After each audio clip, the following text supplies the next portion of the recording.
అందరికి నమస్తే. ఒక్క అబద్ధం చెప్తే, ఆ అబద్ధాన్ని కవర్ చేయనీకే ఇంకా చాలా చాలా అబద్ధాలు చెప్పాల్సొస్తది. ఇది మనుషులకైనా వర్తిస్తది, వ్యవస్థలకైనా కూడా వర్తిస్తది. ప్రభుత్వానికి కూడా వర్తిస్తది. ఈ ప్రభుత్వం అదే పని చేస్తుంది. వీళ్ళ ఫెయిల్యూర్స్ నుంచి జనాలను డైవర్ట్ చేయనీకే, జనాల ఆలోచన మార్చనీకే ఇంకొక ఇష్యూలను తీసుకొచ్చారు. దాంట్లో బోర్ల బొక్కల పడ్డారు. పడి ఆ ఇష్యూస్ పోనీకే మళ్ళీ ఇంకో కొత్త ఇష్యూస్. అంతేగాని జనం ఇష్యూసు, ప్రజల సమస్యలు వాటిని మాత్రం పరిష్కరించడం చేత కాదు అని నిరూపించుకున్నది ప్రభుత్వం.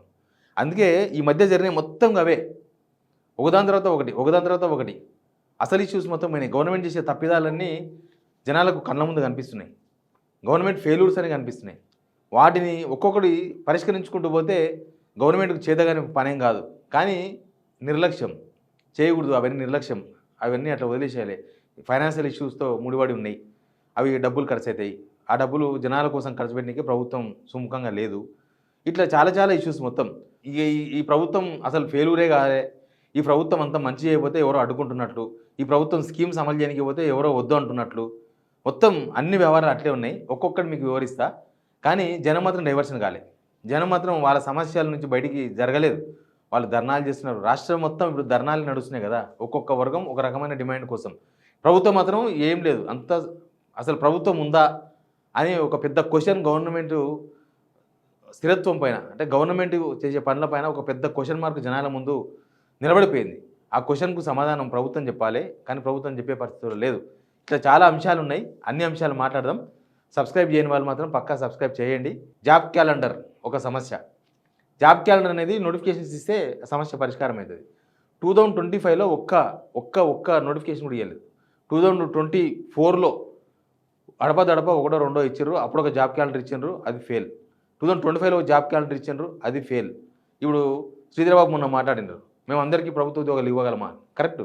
అంతకుముందు కేటీఆర్ కూడా మాట్లాడిండు, కరెక్ట్. అది అందరికీ ప్రభుత్వ ఉద్యోగాలు ఇవ్వలేరు. కానీ ప్రభుత్వ ఉద్యోగాలు నోటిఫికేషన్లు ఇవ్వాలి. దానిలో కొంతమందికి ఉద్యోగాలు వస్తాయి.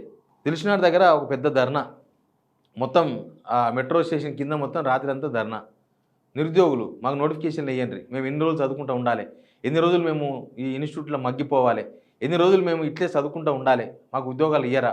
అన్ని ఉద్యోగాలు ఇచ్చేసామని గవర్నమెంట్ చెప్తుంది. మేము 60,000 ఉద్యోగాలు ఇచ్చాం, 70,000 ఉద్యోగాలు ఇచ్చినాం. ఉద్యోగాలు ఇస్తే వాళ్ళందరూ ఎందుకు ధర్నాలు చేస్తారు? చదువుకుంటారు. నోటిఫికేషన్లు ఇస్తే వాళ్ళందరూ పోయి చదువుకుంటారు. ఇన్స్టిట్యూట్లో బిజీగా ఉంటాయి, ఇన్స్టిట్యూట్స్లో చదువుకుంటారు. ఇవన్నీ జరుగుతూ ఉంటాయి రెగ్యులర్గా. వీళ్ళు నోటిఫికేషన్ ఇచ్చిన తర్వాత కూడా అయితే నిరుద్యోగులు రోడ్డు ఎక్కరు కదా. ఖచ్చితంగా వాళ్ళు ప్రయత్నం చేస్తారు, అటెంప్ట్ చేయడానికైనా చదువుకుంటారు, రకరకాల బిజీగా ఉంటారు. ఇట్లా అసలు వీళ్ళ ఫెయిల్యూర్స్, జాబ్ క్యాలెండర్స్. ఇప్పుడు చూసినాం ఇక్కడ ఉర్దూ యూనివర్సిటీ 50 ఎకరాల భూమి మీద కన్నేసింది. అది అమ్ముతేనంట 7-8 కోట్లు వస్తాయంట గవర్నమెంట్కి. డబ్బుల కోసమని ఆ యూనివర్సిటీకి ఇచ్చిన భూమిని దాంట్లోకెళ్ళి 50 ఎకరాలు తీసేసుకొని ఆ 50 ఎకరాలు మళ్ళా అమ్మడమా, అమ్మితే 7-8 కోట్లు, లేకపోతే కుదబెట్టేసి ఎక్కడో ఒక ప్రైవేటు ఫైనాన్సర్ కుదబెట్టేసి అదొక 6-7 కోట్లు గవర్నమెంట్కి కావాలి డబ్బులు. అప్పులు భూములు అమ్ముతున్నాగా ఇంకా ఇట్లాంటి కొత్త కొత్త ప్రయోగాలు చేస్తుంది గవర్నమెంట్. ఇంకా దీంతో ప్రభుత్వ ఉద్యోగులు డిఏలు లేవని, పిఆర్సీలు లేవని వాళ్ళ సమస్య వాళ్ళది. రిటైర్డ్ ఉద్యోగులు వాళ్ళకి అసలు రిటైర్డ్ అయిన వాళ్ళకు పెన్షన్తో పాటు వాళ్ళకు రిటైర్డ్ బెనిఫిట్స్ ఇవ్వడానికి గవర్నమెంట్కు చేతనైతలేదు. ఇట్లా ఇప్పుడు రైతులు యూరియా యాప్ తీసుకొచ్చిండ్రు. షాపులో లేని యూరియా యాప్లో దొరుకుతుందని చెప్పేసి జనాలను నమ్మించే ప్రయత్నం చేసిండ్రు. కానీ వాళ్ళు ఆగినరా? అసలు యాప్లే పనిచేస్తలేవు. చాలా జిల్లాల్లో యాప్ బంద్ చేసి గవర్నమెంటే ఆపేసింది యాప్ని. ఇప్పుడు యూరియా లేదు, షాపులో యూరియా లేదు, యాప్లో యూరియా లేదు. అదొక సమస్య. ఇంకా ఇట్లాంటి అన్ని ఇష్యూస్ డైవర్షన్ చేయాలి. ఇప్పుడు నిన్న మొన్న అసెంబ్లీ పెట్టిండ్రు వీళ్ళు ఇరిగేషన్ ఇష్యూ మీద. సరే కేసీఆర్ మాట్లాడిండు. కేసీఆర్ మాట్లాడినప్పుడు కేసీఆర్ కొన్ని క్వశ్చన్స్ రేజ్ చేసిండు, వాటికి ఆన్సర్ చేయలే గవర్నమెంట్. అసలు కృష్ణా నీళ్ళ విషయంలో ఈ ప్రభుత్వం ఫెయిల్ అయింది. ఏపీకి నీళ్లు పోతున్నాయి, అయినా సరే వీళ్ళు ఆపలేకపోతున్నారు. వీళ్ళు సెంట్రల్ గవర్నమెంట్తో లాలూచి పడ్డారు, ఏపీ గవర్నమెంట్తో లాలూచి పడ్డారు, చంద్రబాబు నాయుడుతో లాలూచి పడ్డారు. ఇది కేసీఆర్ చేసిన ఆరోపణ. కానీ వీళ్ళు చెప్పడానికి దానికి ఆన్సర్ లేదా? దానికి ప్రూఫ్స్తో సహా ఉంటే గవర్నమెంట్ నిజంగానే కేసీఆర్ ఆరోపణలు తప్పైతే అది ఆధారాలతో సహా తీసి ఒక్క ప్రెస్ మీట్ పెడితే చాలు, మస్తు కవరేజ్ వస్తుంది. నిజంగానే కేసీఆర్ తప్పు అని నిరూపించుకునే అవకాశం గవర్నమెంట్కి ఉండే, ఒకవేళ గవర్నమెంట్ కనుక నిజంగానే కృష్ణా నీళ్ళ విషయంలో ఎవరితో ఆలోచి పడకపోతే. కానీ తర్వాత ఏమైంది? వీళ్ళు ఆలోచి పడ్డరు అనే విషయం క్లారిటీ వచ్చింది. అసెంబ్లీ పెట్టి మరీ బోర్ల బొక్కలు పడ్డారు. రాయలసీమ లిఫ్ట్ ఇరిగేషన్ మేమే ఆపినామన్నారు. ఏపీ గవర్నమెంట్ మీరు అసలు ఆపలేదు, రేవంత్ రెడ్డికి సంబంధం లేదు. అంతకుముందు జగన్ గవర్నమెంట్ ఉంది, అప్పుడు ఆ గవర్నమెంట్ కేసీఆర్ గవర్నమెంటే ఎన్జిటి తెలంగాణ గవర్నమెంట్ ఎన్‌జీటీకి పోతే ఎన్‌జీటీ ఆపింది. సెంట్రల్ గవర్నమెంట్ కూడా ఆపలేదు. అసలు ఇక్కడ మొత్తం అందరి మధ్యలో ఆట ఆడుతున్నది సెంట్రల్ గవర్నమెంటే. సెంట్రల్ గవర్నమెంట్ చేతిలో ఉంటది. సెంట్రల్ గవర్నమెంట్ ఆపలేదు. సుప్రీంకోర్టు ఆపలేదు. కానీ నేషనల్ గ్రీన్ ట్రిబ్యునల్ ఆపింది. ఆ విషయంలో మేమే ఆపినాం. నేనే చంద్రబాబుతో మాట్లాడి ఆపినని బుర్ర బొక్కలు పడ్డారు. ఆ తప్పులన్నీ కప్పిపుచ్చుకోనికే ఈ ఇష్యూని తీసుకొచ్చిండ్రు. అసెంబ్లీ పెట్టేసి మొత్తం కడిగేస్తాం, అడిగేస్తాం అని లాస్ట్‌కి అసెంబ్లీలోనే బోర్ల బొక్కల పడ్డారు. Global summit failure. Global summit failure నుంచి బయటపడనికే ఈ ఇష్యూస్‌ని తీసుకొచ్చారు. అసెంబ్లీ ఇష్యూస్‌ని తీసుకొచ్చారు. అసెంబ్లీ తీసుకొచ్చి అసెంబ్లీలో గ్లోబల్ సమ్మిట్ వల్ల లాభమే జరిగింది తెలంగాణకు అని చెప్పే ప్రయత్నం చేసిండ్రు. కానీ గ్లోబల్ సమ్మిట్ ఫెయిల్యూర్స్ కళ్ళ ముందు కనిపిస్తున్నాయి. రకరకాల అవినీతి ఆరోపణలు ప్రభుత్వం పైన మినిస్టర్స్, ఎమ్మెల్యేలు, సీఎం వ్యవస్థలంతా కూడా నిర్వీర్యమైపోతున్నాయి. వ్యవస్థలంతా పనిచేస్తలేవు. డబ్బులు లంచం ఇస్తే తప్ప పనిచేస్తలేదు అనేది గవర్నమెంట్ బాగా ఎస్టాబ్లిష్ అయింది. ఆ లంచాల విషయంలో కూడా రేవంత్ రెడ్డి చాలాసార్లు మాట్లాడుతుంటాడు. అసలు లంచాలు లేవు, ఏసీబీ బాగా పనిచేస్తుంది. ఎవరిని పట్టుకుంటుంది ఏసీబీ? చిన్న చిన్న వాళ్ళని పట్టుకుంటుంది, చిన్న చిన్న ఉద్యోగులను పట్టుకుంటుంది. 10,000 కోసమో 15,000 కోసమో ఆశపడి లంచాలు తీసుకున్న వాళ్ళు చెక్కించుకుంటున్నారు, వాళ్ళు చెక్కుతున్నారు ఏసీబీ. కానీ అసలు పెద్ద పెద్ద డబ్బులు, పెద్ద పెద్ద గ్యాంబ్లింగ్ జరిగే దగ్గర ఏసీబీ కూడా ఎవరిని పట్టుకోలేకపోతుంది కదా. పెద్ద పెద్ద వాళ్ళని ఎవరిని పట్టుకోలేకపోతుంది కదా. పొలిటికల్ కరప్షన్ ఏమైనా కంట్రోల్ చేయగలిగింది ఎవరన్నా? పొలిటికల్ కరప్షన్ కూడా ఏసీబీ కంట్రోల్ చేయొచ్చు. కానీ ఏ పొలిటీషియన్ మీద వీళ్ళు ఇంతవరకు ఏసీబీ ఎక్కడ ఏం చేయలేదు. అసలు ప్రభుత్వంలో అవినీతే జరుగుతలేదని ఎస్టాబ్లిష్ చేసే ప్రయత్నం చేసిండ్రు. దానికోసం మనం ఎన్ని తీసుకొచ్చేసిండ్రు? అసెంబ్లీ పెట్టి ఇట్లా ఓ డైవర్షన్ చేసే ప్రయత్నం చేస్తే అది కాలేదు. తర్వాత కవిత ఇష్యూని తెర మీద తీసుకొచ్చారు.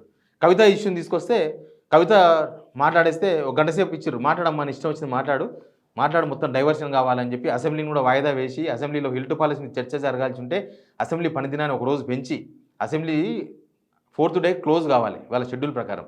కానీ కవితకు 4th రోజు అవకాశం ఇచ్చి 5th డే కూడా మళ్ళీ మేము హిల్ట్ పాలసీ మీద చర్చిస్తామని ఒకరోజు పోస్ట్ పోన్ చేసుకొని మాట్లాడింది. లాస్ట్కి కవిత ఇష్యూ వల్ల డైవర్ట్ అవుతుంది అనేది వీళ్ళ ఉద్దేశం ఉండొచ్చు బహుశా. కానీ డైవర్ట్ అయినాయా? ఏం డైవర్ట్ కాలేదు. ఇప్పుడు కేసీఆర్ తిట్టుకుంటూ పోతే డైవర్షన్ అయితే అనుకున్నారు.